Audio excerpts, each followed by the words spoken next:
नमस्कार, आदाब, सत श्री अकाल, जय भीम, जोहार। मेरा नाम है नवीन कुमार।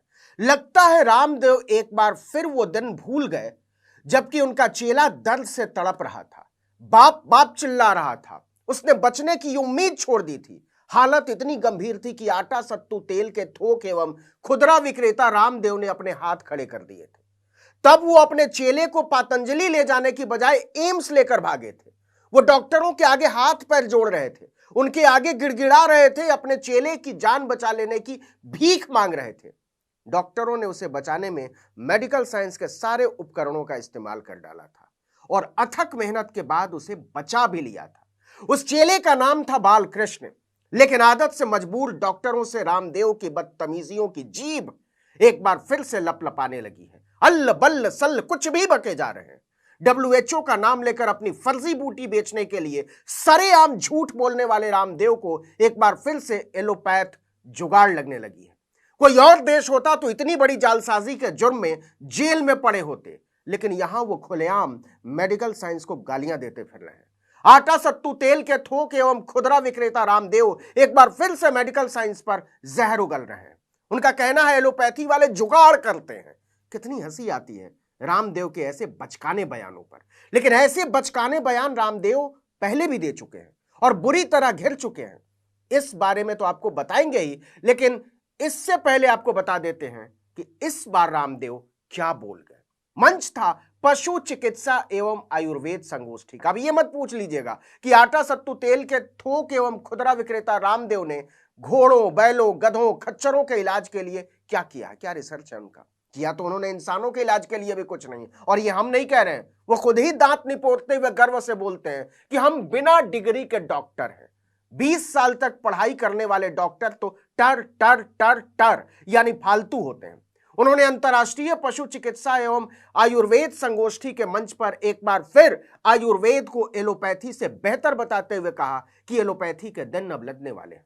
एलोपैथी वाले जुगाड़ करते हैं, बीमारी का कुछ नहीं होता। एलोपैथी दवाइयां खाकर लोग अंदर से बीमार बन रहे हैं।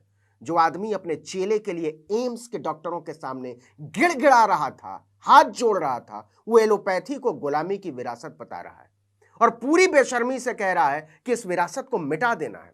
आटा सत्तू तेल के थोक एवं खुदरा विक्रेता रामदेव यही नहीं रुके।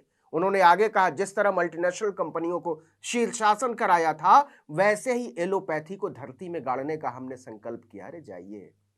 रामदेव के ये गंदे, घटिया और बेतुके बयान केवल आधुनिक चिकित्सा विज्ञान को गाली नहीं है साहब, पूरी मनुष्यता की तौहीन है। और फिर सवाल यह है कि अपनी दवा का धंधा करने के लिए सरेआम झूठ बोलने वाले की हिम्मत कैसे होती है ऐसे सर्टिफिकेट देने की।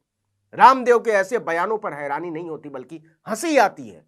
कोई इतना बेशर्म कैसे हो सकता है कि जिस एलोपैथी की वजह से उसके चेले और खुद उसकी जान बची हो, वो उसी एलोपैथी को जुगाड़ बता रहा है।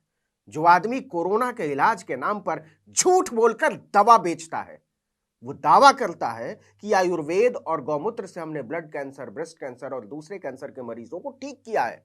हेपेटाइटिस बी, यूरिन इन्फेक्शन और दूसरी बीमारी से ग्रस्त लोगों का आयुर्वेद से उपचार किया है।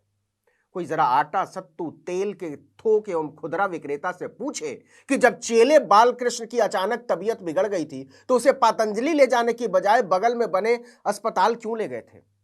अपने ज्ञान पर भरोसा नहीं था या अपने काम पर भरोसा नहीं था। और सुनिए, आटा सत्तू तेल के थोक एवं खुदरा विक्रेता के ज्ञान का सच हुजूर को तो यह भी नहीं पता था कि बालकृष्ण को दिल का दौरा पड़ा है। दरअसल यह मामला है 23 अगस्त 2019 का। जरा सुनिएगा। बालकृष्ण अचानक बेहोश हो गए। आनन फानन में उन्हें पतंजलि योगपीठ के नजदीक एक अस्पताल ले जाया गया। एलोपैथ वाले, समझ लीजिएगा, बालकृष्ण तड़प रहे थे, उनके मुंह से आवाज नहीं निकल रही थी। अस्पताल ने कहा, बाबा दिल का दौरा है, एम्स लेकर भागो, चूरन के चक्कर में पड़ मत जाना, तुम्हारा चेला सीरियस है। रामदेव के चेहरे पर हवाइयां उड़ने लगी, लेकिन वो एक बार भी नहीं बोलते कि हमारे आयुर्वेद के होते हुए, पतंजलि के होते हुए हमारे चेले का क्या हो सकता है, हम बचाएंगे। लेकिन यहां तो हवा टाइट थी। सो आटा सत्तू तेल के थोक एवं खुदरा विक्रेता ने तुरंत काफिले को एम्स की तरफ मोड़ दिया। और एम्स पहुंचते ही आटा सत्तू तेल के थोक एवं खुदरा विक्रेता ने कहा, डॉक्टर साहब, हमारे पतंजलि की कोई बूटी काम नहीं कर रही है, कुछ भी करो लेकिन हमारे चेले को बचा लो। और एम्स के डॉक्टरों ने पूरी ताकत झोंक कर बालकृष्ण की जान बचाई। लेकिन यह शातिर आदमी पूरी बेशर्मी से उस दौर को भुला चुका है। यह तो हुई चेले की बात, जब एलोपैथी ने उनकी जान बचाई। यह भी सुन लीजिए। शायद रामदेव इस मामले को भूल गए हों, लेकिन रामदेव उस समय को कैसे भूल सकते हैं जब खुद अस्पताल पहुंच गए थे। वो भूल गए हैं तो चलिए हम याद दिला देते हैं। बात अन्ना आंदोलन के समय की है। रामदेव अनशन पर बैठे थे, अचानक उनकी तबीयत खराब होने लगी। तब भी उन्हें देहरादून के जॉली ग्रांट अस्पताल में भर्ती कराया गया था। उनका ब्लड प्रेशर बूटी से काबू से बाहर चला गया था। रामदेव का इलाज करने वाले डॉक्टरों ने मीडिया के सामने बताया था, एलोपैथ के डॉक्टरों ने, कि उनके कई पैरामीटर्स में गिरावट आ गई। उन्हें गहन निगरानी में रखा गया था। आटा सत्तू तेल के थोक एवं खुदरा विक्रेता ने एक बार भी नहीं कहा कि मुझे पातंजलि ले चलो।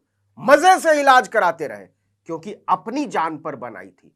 वही रामदेव अब बोल रहे हैं कि एलोपैथी वाले जुगाड़ करते हैं। हालांकि यह पहली बार नहीं है जब रामदेव ने एलोपैथी को लेकर इस तरह का घटिया बयान दिया हो। जुलाई 2021 में गाजियाबाद के मोदी नगर के पास सीकरी कला में पतंजलि योग पीठ केंद्र के उद्घाटन के मौके पर इन्हीं रामदेव ने कहा था कि यह जिसे एविडेंस बेस्ड मेडिसिन कहते हैं, वो ड्रग माफियाओं ने तैयार किया है। सच्चाई यह है कि यह ड्रग इंडस्ट्री का सिलेबस है। इससे पहले रामदेव ने कहा था कि एलोपैथी दवाएं खाने से लाखों लोगों की जान चली गई। उन्होंने कोविड की वैक्सीन को लेकर भी वाहियात और गंदे बयान दिए थे। उन्होंने एलोपैथी को स्टूपिड और दिवालिया साइंस कहा था। आटा सत्तू तेल के थोक एवं खुदरा विक्रेता के बयानों से नाराज डॉक्टरों ने उनके खिलाफ मोर्चा खोल दिया था। सोशल मीडिया यूजर्स ने रामदेव की गिरफ्तारी की मांग करते हुए हजारों की संख्या में पोस्ट और ट्वीट किए थे। मामला अदालत में पहुंच गया था, लेकिन झूठ बोलकर बूटी बेचने वाले रामदेव ने डंके की चोट पर कहा कि गिरफ्तार तो उनका बाप भी नहीं कर सकता। इस पर डॉक्टरों की सबसे बड़ी संस्था इंडियन मेडिकल एसोसिएशन ने एक्शन न लेने की सूरत में पूरे देश में इलाज ठप कर देने की चेतावनी दे डाली थी कि करा लो अपने बूटी बाबा से लोगों का इलाज, हम इसकी बकवास बर्दाश्त नहीं कर सकते। आखिर में आटा सत्तू तेल बाबा ने हाथ जोड़कर माफी मांगी थी। जैसे तैसे मामला खत्म हुआ था। लेकिन अब यह ढोंगी चेतावनी दे रहा है कि वो एलोपैथी का नामो निशान मिटा देगा। लेकिन रामदेव भूल गए कि एलोपैथी नहीं होती तो ऐसी घटिया गंदी बकवास करने के लिए आज रामदेव बचे ही नहीं होते। आप जानते होंगे, कुछ लोग इतने चिकने होते हैं कि शर्म उनके बदन से फिसल जाया करती है। रामदेव तो चिकनाई की पूरी दुकान है, शोरूम है। इस वीडियो में इतना ही, लेकिन अगर आपने आर्टिकल 19 इंडिया को अब तक सब्सक्राइब नहीं किया तो फौरन कर लीजिए। बेल आइकॉन दबाइए, घंटी जैसी आकृति लाइक कीजिए और कमेंट करके बताइए हमारा वीडियो आपको कैसा लगा। यूट्यूब पर देख रहे हैं तो हमारे चैनल को सब्सक्राइब कीजिए, फेसबुक पर देख रहे हैं तो हमारे पेज को लाइक कीजिए, इंस्टाग्राम पर हमें फॉलो कीजिए और हमारा ट्विटर हैंडल है article19_India और मेरा ट्विटर हैंडल है नवीन जर्नलिस्ट। आप मुझे भी फॉलो कर सकते हैं। जहां कहीं भी हमारे वीडियो को देख रहे हो, लाइक जरूर कीजिए, कमेंट जरूर कीजिए। नमस्कार।